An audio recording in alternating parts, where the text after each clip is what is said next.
శృతి 8వ తరగతి చదువుతున్న సమయంలోనే శ్రీను అనే అబ్బాయితో గారంగా ప్రేమలో పడింది.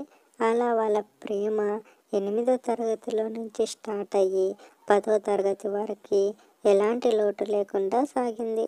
శృతి పెద్దింటి అమ్మాయి, శ్రీను పేదింటి అబ్బాయి. అలాగే ఇద్దరు క్యాస్ట్ కూడా ఒకటి కాదు, వేరు వేరే క్యాస్టులు. ఆ గ్రామంలో ఉన్న వాళ్ళందరూ కూడా క్యాస్టులంటే పిచ్చి. క్యాస్ట్ సమానమైతేనే పెళ్లి చేసుకునేవాళ్ళు. అలా వాళ్ళ ఊర్లో ఒకరోజు వేరే క్యాస్ట్ పెళ్లి చేసుకున్నాడని ఫ్రెండ్స్, మీరు మా వీడియోస్ని చూస్తున్నారు కానీ లైక్ చేయడం లేదు ఫ్రెండ్స్. ప్లీజ్ చూసేవాళ్ళు ఒక లైక్ చేయండి. Thank you all. వెంటనే పెద్దవాళ్ళందరూ కూర్చొని ఆ పెళ్ళిని క్యాన్సిల్ చేయించారు. వాళ్ళు ఎంతగానో ప్రేమించుకున్నారు. పెద్దలు ఒప్పుకోలేనందుకు ఒకే ఒక మాటతో గుడిలో పెళ్లి చేసుకొని ఇంటికి వెళ్తారు. అయితే ఊర్లో జనం అంతా చూసి, వేరే క్యాస్ట్ అమ్మాయిని ఇలా చేసుకుంటావా అని అందరూ ఒక మాట అనుకొని వెంటనే ఆ పెళ్ళి క్యాన్సిల్ చేసి ఎవరింటికి వాళ్ళని పంపారు. ఆ విషయం తెలియని వీళ్ళు 8వ తరగతిలోనే ప్రేమలో పడ్డారు. అలా ప్రేమలో పడి ఎవరికి తెలియకుండా ఎన్నెన్నో తిరిగారు. కానీ ఒకరినొకరు ముట్టుకోలేదు. అలా ఎంతో మంచిగా వాళ్ళ ప్రేమ ముందుకు సాగింది. అలా వాళ్ళు 10వ తరగతి పూర్తి అవగానే శ్రీనుకి పై చదువులకు డబ్బులు లేవు. శృతి మాత్రం పై చదువులకు వేరే పట్టణానికి వెళ్ళి చదువుకునేది. అలా శ్రీను ఏమీ చదువుకోకుండా 10వ తరగతిలోనే చదివి వాళ్ళ కుటుంబాన్ని దృష్టిలో పెట్టుకొని అప్పుడప్పుడు జమ చేసుకున్న డబ్బులతో సెకండ్ హ్యాండ్లో ఆటో కొనుక్కొని నడుపుతూ ఉండేవాడు.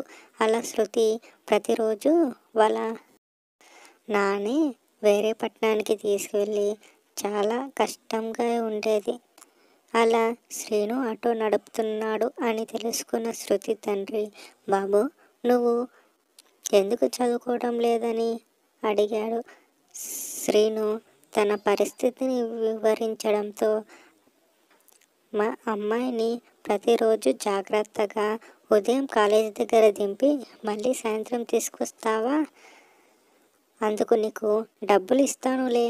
నీకు వచ్చేదానికన్నా 2 ఎక్కువగానే ఇస్తాను. కానీ జాగ్రత్తగా వెళ్ళి జాగ్రత్తగా తీసుకురా అని చెప్పడంతో, అదే మంచి ఛాన్స్ అనుకొని అలాగేనండి అని చెప్పి శృతిని ఆటోలో కాలేజ్ దగ్గర దింపి సమయంలో 10వ తరగతి అయిపోయిన తర్వాత నుంచి నువ్వు కాలేజీలో జాయిన్ అయ్యే వరకు నెల రోజులు టైం ఉంది. ఆ నెల రోజుల టైంలో నేను చాలా మిస్ అయ్యాను అని చెప్పి అదంతా మాట్లాడతాడు శ్రీను. అలా ప్రతిరోజు కూడా ఇద్దరు మాట్లాడుకునేవాళ్ళు. శృతి ఎంత దగ్గర ఉన్నా కానీ, ఎంత వయసు వచ్చినా కానీ శ్రీను మాత్రం శృతిపై చెయ్యి కూడా వేయలేదు. అలా శృతి పట్నంలో కాలేజ్ కాబట్టి అక్కడ అబ్బాయిలు అందరూ కూడా ఫ్యాషన్గా రెడీ అయ్యేవాళ్ళు. అలా శృతి ఒక అబ్బాయితో పరిచయం పెంచుకుంది. అలా నెమ్మదిగా ప్రేమగా మారింది. శృతికి తెలియకుండానే శృతి ఏదేదో చేస్తుంది. అసలు ఏమీ అర్థం కావడం లేదు శృతికి. శృతి 8వ తరగతి నుంచి ప్రేమించిన శ్రీనుని ఒకవైపు, మరోవైపు కాలేజ్ నుంచి ప్రేమిస్తున్న వెంకీ ఇంకోవైపు. అసలు ఏం చేస్తుందో తనకే తెలియకుండా ఒక్కసారిగా వెంకీకి చూడగానే ఫ్లాట్ అయిపోయింది. అలా తను ఏం చేస్తుందో తెలియకుండా వెంకీ చెప్పేది అది చేస్తుంది శృతి. అలా శృతి చిన్న ఫోన్ వాడుతుందని గమనించిన వెంకీ టచ్ ఫోన్ కొనిస్తాడు. ఆ ఫోన్ చూసిన శృతి మొదటిసారిగా ఎంతగానో హ్యాపీగా ఫీల్ అవుతుంది. మా నాన్న కూడా కొనివ్వలేదు ఫోను, అలాంటిది మొదటి పరిచయంలోనే వెంకీ కొనిచ్చాడని ఒక్కసారిగా హగ్ ఇస్తుంది. అలా హగ్ అలా మొదటి హగ్ శృతికి ఏదేదో కోరికలు మొదలయ్యాయి. అలా వెంకీకి కూడా మొదలయ్యాయి. కానీ ఒక్కసారిగా చెప్తే ఊరు నుంచి వచ్చిన శృతి ఎక్కడ భయపడుతుందో అని చెప్పకుండా తన డబ్బంతా ఉపయోగించి శృతికి ప్రతిరోజు ఏదో ఒకటి తెచ్చేవాడు. అదంతా చూసిన శృతి తెలియకుండానే వెంకీని ప్రేమించింది. అలా వెంకీ ఏం చెప్తే అది చేసేది. నెమ్మదిగా శ్రీనుని దూరం పెట్టడం మొదలుపెట్టింది.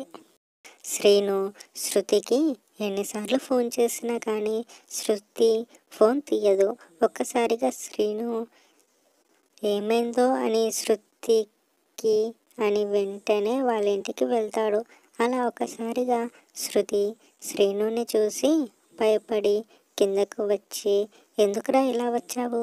ఎవరైనా చూస్తే ఏమనుకుంటారు? ఇక్కడి నుంచి వెళ్ళిపో అని అనడంతో, ఒక్కసారి 10 నిమిషాలు నాతో మాట్లాడడానికి వస్తావా అని చెప్పగానే మన సీక్రెట్ ప్లేస్కి తీసుకువెళ్తాడు శ్రీను. అసలు ఏమైంది నీకు? ఎందుకు నన్ను దూరం పెడుతున్నావు అని అడగడంతో, నేను కాలేజీలో చదువుతున్నాను కదా, కొంచెం స్ట్రెస్ ఫీల్ అవుతున్నాను. త్వరలో ఎగ్జామ్స్ ఉన్నాయి. నేను నీతో మాట్లాడితే డిస్టర్బ్ అవుతానని కొంచెం దూరం పెడుతున్నాను. 1 నెల రోజులు ఓపిక పట్టు. ఎగ్జామ్స్ పూర్తి కాగానే మనం లాగానే మాట్లాడుకోవచ్చు. నా మాట విని ఇక్కడి నుంచి వెళ్ళిపో అని చెప్పడంతో, నిజంగా ఎగ్జామ్స్ గురించేనా లేదంటే ఏమైనా గొడవ అయ్యిందా? నిజం చెప్పు అని అడుగుతాడు శ్రీను. అలాంటిది ఏమీ లేదు. అలాంటిది ఏమైనా ఉంటే నీకు ముందుగానే చెప్తానులే. ఫ్రెండ్స్ ప్లీజ్ లైక్ చేయండి కదా శ్రీను అని చెప్పి శ్రీనుని అక్కడి నుంచి పంపించేస్తుంది. అలా వెంకీ ఫోన్ చేయడంతో ఒక్కసారిగా భయపడుతుంది శృతి. ఎవరు ఫోన్ చేస్తున్నారు అని అనడంతో, మా నాన్న చేస్తున్నాడు అని అబద్ధం చెబుతుంది శృతి. అలా శృతి అక్కడి నుంచి వెళ్ళిపోగానే శృతి ఫోన్ చేసి మాట్లాడుతుంది. హలో వెంకీ, చెప్పు, ఫోన్ చేస్తావని అనడంతో, అలా పార్క్ వెళ్దాం వస్తావా అని ఒకసారిగా అన్న వెంకీ మాట విన్న శృతి ఎంతో సంతోషంగా, ఇప్పుడే వస్తున్నాను, ఇక్కడే ఉన్నాను, జస్ట్ 10 minutes, నువ్వు వచ్చేయ్, నేను వస్తున్నాను అని చెప్పి అక్కడి నుంచి ఇంటికి వెళ్ళి డబ్బులు తీసుకొని పార్క్ వెళ్ళిపోతుంది శృతి.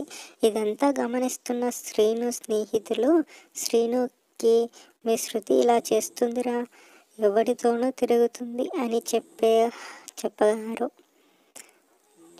చెప్పగానే శ్రీను మాత్రం వినడు. తను నా పిల్లరా, తను ఎందుకు అలా చేస్తుంది అని వాళ్ళనే ఎదురుగా తిట్టేవాడు శ్రీను. చివరగా ఒకసారి శ్రీను ఒక ప్రేమికులను పార్క్ దగ్గర దింపడంతో శృతి అలాగే పక్కన ఒక అబ్బాయి చేతులు వేసుకొని నడుచుకుంటూ వస్తుంది. గమనిస్తున్న శ్రీను, నేను ప్రేమించింది శృతి అయినా ఇలా చేస్తుంది అని ఎంతగానో బాధపడుతూ ఉంటాడు శ్రీను. అలా శృతి కనిపించగానే వీడెవడు అని అడగడంతో, అతను నా కాలేజీలో ఫ్రెండ్, అతను అంటే నాకు చాలా ఇష్టం అని ఒక్కసారిగా చెప్పగానే శ్రీను గుండె ముక్కలైపోయినంత పని అయిపోతుంది.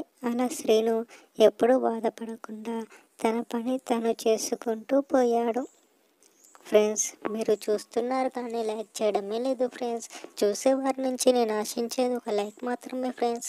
ప్లీజ్ ఒక లైక్ వేసుకోండి.